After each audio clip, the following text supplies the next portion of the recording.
اليوم فی شغل فاکہون، کہ اہل جنت کے اندر اپنے شغل میں خوش ہوں گے، اور اہل جنت کے درمیان تفاوت ہے درجوں کا۔ رسول اللہ صلی اللہ علیہ وسلم فرماتے ہیں کہ اہل جنت اپنے اوپر والے بالا خانوں میں رہنے والوں لوگوں کو اس طرح دیکھیں گے جس طرح چمکدار ستارہ ہوتا ہے جو مشرق یا مغرب کے دور افق میں ہوتا ہے، اور یہ ان کے درمیان جو بہتری ہے، یہ جو فرق ہے، یہ درجوں کے لحاظ سے ہوگا۔ جتنا جنت کے اندر جتنا بندہ متقی دنیا میں زیادہ ہوگا، نیک اعمال صالح کرنے والا زیادہ ہوگا، جتنا وہ پرہیزگار زیادہ ہوگا، جتنا اللہ سے اس کا قرب زیادہ ہوگا، اسی قدر جنت میں اس کا درجہ بھی اسی حساب سے ہوگا۔ تو اسی لیے فرمایا لہم فیہا ما یشاءون خالدین کان علی ربک وعدا مسئولا۔ تو اب وہی آیت کہ قل اذالک خیر، اے میرے پیغمبر آپ کہہ دیجئے کہ یہ بہتر ہے، یعنی جو تم جہنم کے اندر جکڑے ہوئے تنگ جگہ میں مرے ہوئے ہو اور ہر وقت ہر روز مرنے کی آرزویں کرتے ہو، اے پیغمبر آپ انہیں کہہ دو یہ بہتر ہے یا ہمیشگی والی جنت؟ ہمیشگی والی جنت کیا ہے؟ بہتر ہے۔ میں نے پہلے بھی کہا ہے کہ یہ سوال پوچھنے کے لیے نہیں بلکہ ڈانٹنے کے لیے تھا۔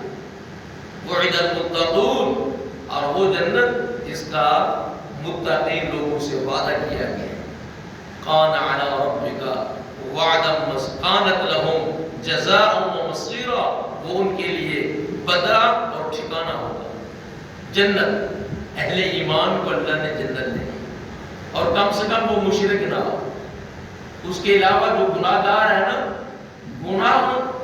گناہوں سے بچنے کا نام ہی متقی، اور حسب مراتب اللہ نے جنت کا وعدہ کیا ہے، لیکن مشرک پر اللہ نے جنت کو کیا قرار دیا ہے؟ حرام۔ انہ من یشرک باللہ فقد حرم اللہ علیہ الجنہ، جس نے اللہ کے ساتھ شرک کیا اس پر اللہ نے جنت کو کیا قرار دیا؟ حرام قرار دیا۔ ومأواہ النار، اس کا ٹھکانہ جہنم ہوگا۔ وما للظالمین من انصار، اور ظالموں کو کوئی مدد کرنے والا نہیں ہوگا۔ اب ظالم کسی کہا گیا ہے؟ ان الشرک لظلم عظیم، جو مشرک ہے اس نے گویا کہ ظلم عظیم کیا ہے، اور ظلم عظیم کو شرک کہا گیا۔ اور پھر وہی آیت لہم فیہا ما یشاءون، ان کے لیے وہی ہوگا جو وہ چاہیں گے ہمیشہ ہمیشہ۔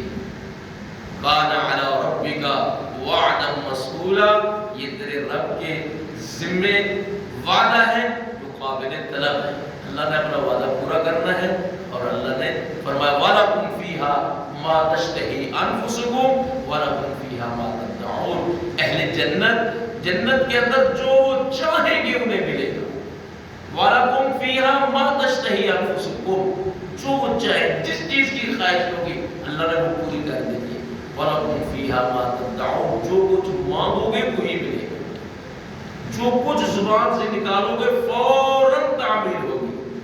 یہ ہے جنت کے اندر اہل جنت کو جو اللہ کی طرف سے ملنے والے انعامات ہیں، وہ یہ ہے جو وہ چاہیں گے، جو خواہش کریں گے، جو طلب کریں گے، جس کی وہ تمنا کریں گے، اسی وقت آنن فانن وہ پوری ہوگی۔ اور یہ نعمت صرف اور صرف اہل جنت کو اللہ نے عطا فرمانی ہے۔ اللہ سے دعا ہے اللہ رب العزت ہم سب کو نیک عمل کرنے کی توفیق عطا فرمائے، اور اللہ تعالیٰ ہم سب کو جنت کا داخلہ نصیب فرمائے، اور شرک بدعات سے محفوظ فرمائے، خاتمہ ایمان